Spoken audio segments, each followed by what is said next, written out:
we'll see.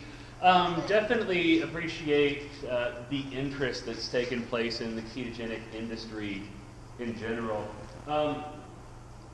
It's an interesting time to be involved in the science of ketogenic diets in general, right? Because for the last 50, 60 years, there's been this slant, this dogmatic approach to nutrition that says that what's important isn't so much what the science says, but what my agenda says, what funding resources say. So it's kind of an interesting world because nutrition science, one of the things that Gary Taubes nails when he talks about nutrition science is that it is absolutely rife with cronyism and funding bias and all of these sources, and so they are steering studies to show the things that they need them to show so that these sources of their funding continue to come through. That is beginning to change, and it's beginning to change because I think people have gotten fed up with the idea that my health continues to be worse and worse and worse.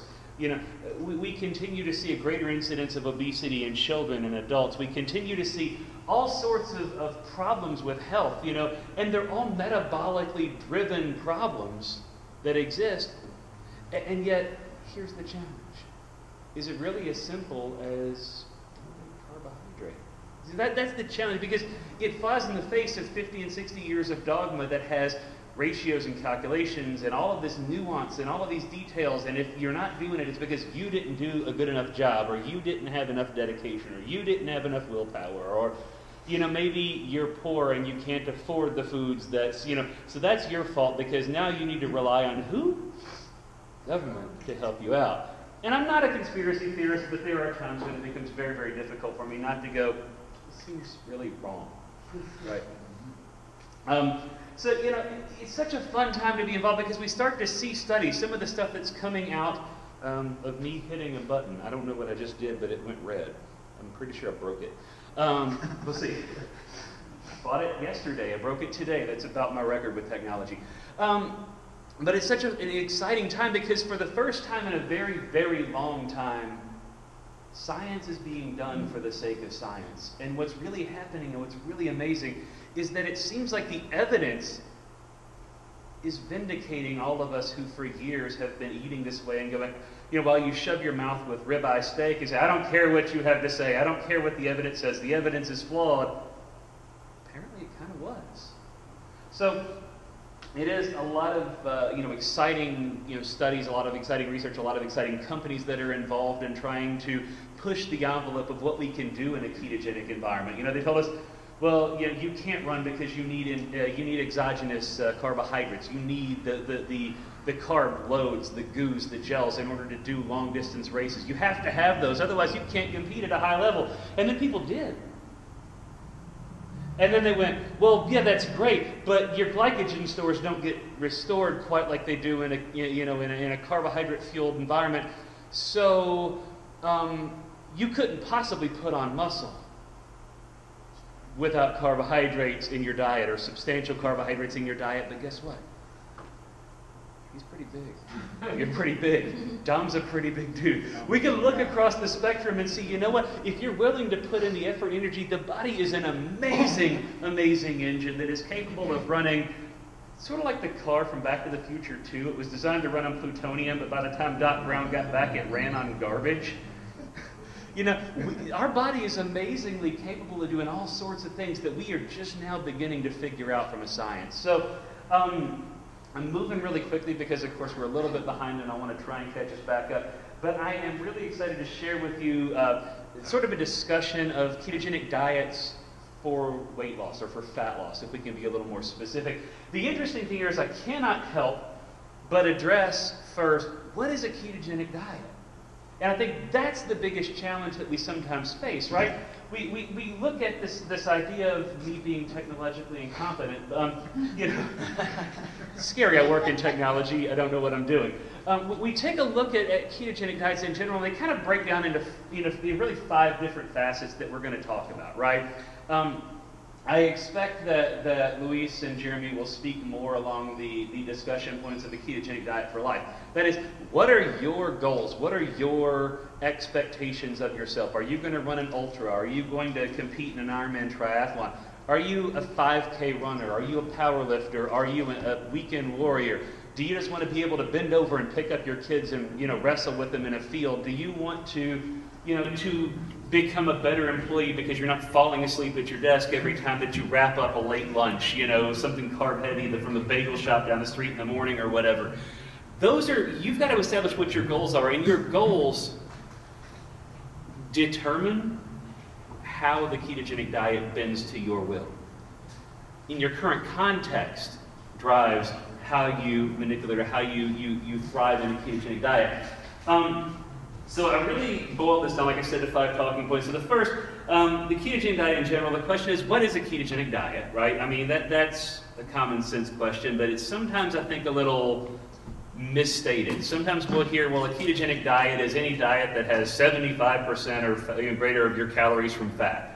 And then some people get that completely confused, and the next thing you know, they'll realize that I've broken this thing again. I don't know what I've done. I'll try that again.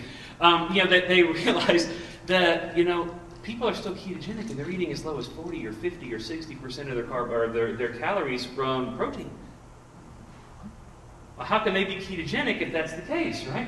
And you go a little step further and you say, well, then the bigger question becomes, what exactly is an optimal ketogenic diet? What exactly is a ketogenic diet that is functional for you? And I think the answer to that question starts with how you define a ketogenic diet in the first place. And so, I really wanted to frame this up. What's a ketogenic diet? Is it one of these? I mean, because these are really myriad, nuanced sort of diets. I mean, 90% fat, 8% protein. 65% fat, 30% protein. Yeah, you can hear 75% fat, 20% protein. No, but here you've got nothing but ground beef or mince, for those of you, if you ever watched this from England, because I didn't know what that word meant until a few years ago. Above it, it's basically fat. If this wasn't completely washed out, you would see that we've got eggs, which are a relatively good source of protein, but this is sliced butter, sliced cheese, mayonnaise, I think, and sour cream. Which one of these is a ketogenic diet? And the answer to that question is, everybody, all of them. Why? Because it really depends. Are you doing a ketogenic diet because you have cancer, because you suffer from epilepsy? Are you doing a ketogenic diet because you have a job in which for 48 to 72 hours you were in an incredibly high stress environment? Consider our special forces in the military. Those people have contextual requirements of their jobs or of their lives that manipulate the answer to this question. So what is a ketogenic diet? Simple.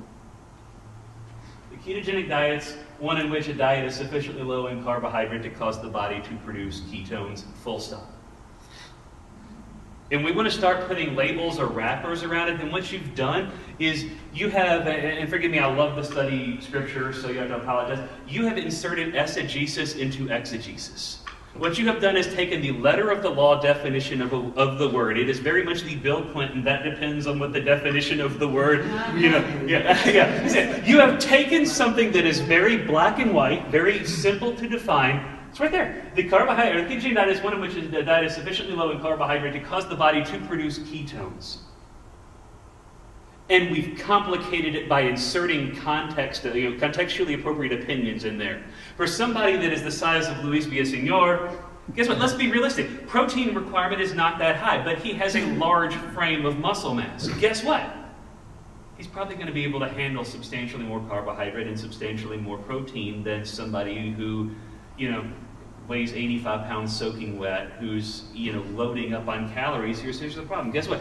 Their content of their diet will be substantially higher on a per calorie basis from fat. So we need to be very, very careful that as we consider what a ketogenic diet is and what an optimal ketogenic diet is, that we understand the context of the individual that's asking the question before we answer it. And if we don't, then we need to stop talking.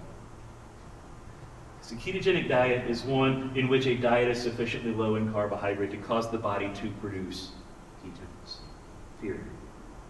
I've had a debate with Patrick Arnold about the semantics of whether that comes from a bottle or whether that comes from beta oxidation of fat. I'll yield the point. But again, I think context is the bigger driver of the answer. So then the bigger question becomes this: what does a well-formulated ketogenic diet look like? What does it look like? What does it feel like? A ketogenic diet is one that takes a context-specific approach into account. Right? So we have to kind of consider goals. And I've touched on this a little bit, but what do you want to do with yourself? Do you want to put on lean mass? You don't get that from fat, I'm sorry. You don't get that from carbohydrate. You can argue that insulin is really helpful for muscle protein synthesis. Okay, I'll yield the point. You know what you got to have as substrate to put on muscle mass? Protein, and then break down into amino acids. Absolutely. Your preferences. What are you willing to eat?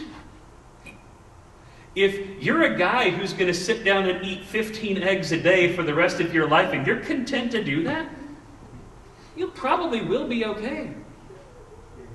If you're somebody who likes a little more variety than eggs 15 a day for the next forever, what are your preferences?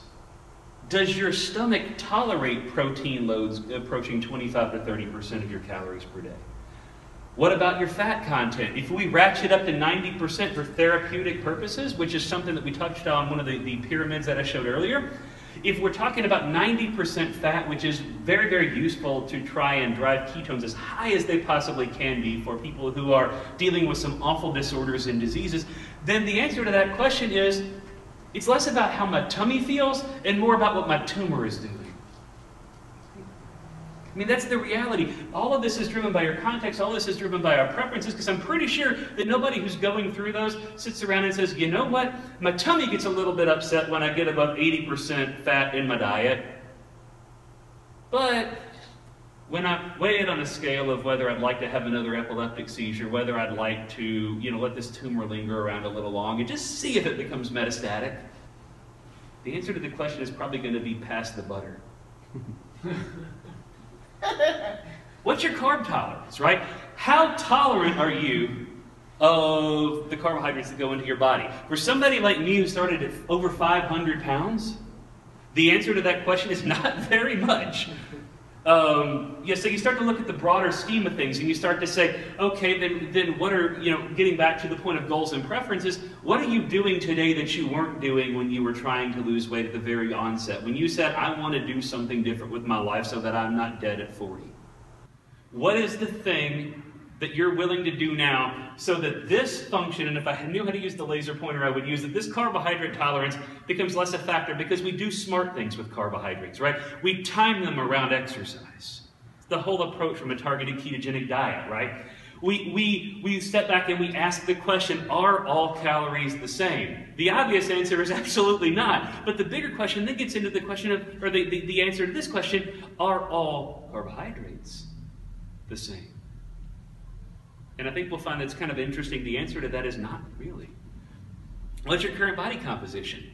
If you've got a lot of fat to lose, you don't need to be doubled down and two-fisted the heavy cream. Why? Because your body has a substantial store of fat. If you're eating close to your maintenance calories, if you're eating to excess, guess what's going to happen? You'll never lose weight. Because at the end of the day, we can talk about hormone influencers of your basal metabolic rate. We can talk about all those things. At the end of the day, calories are still king. I've not seen a study yet that's been properly done that indicates that at the end of the day, you can manipulate more than about a 5 to 10% variance in your total calories burned per day by making any sort of adaptations to low insulogenic diets, right? Which effectively a ketogenic diet is a low insulogenic diet.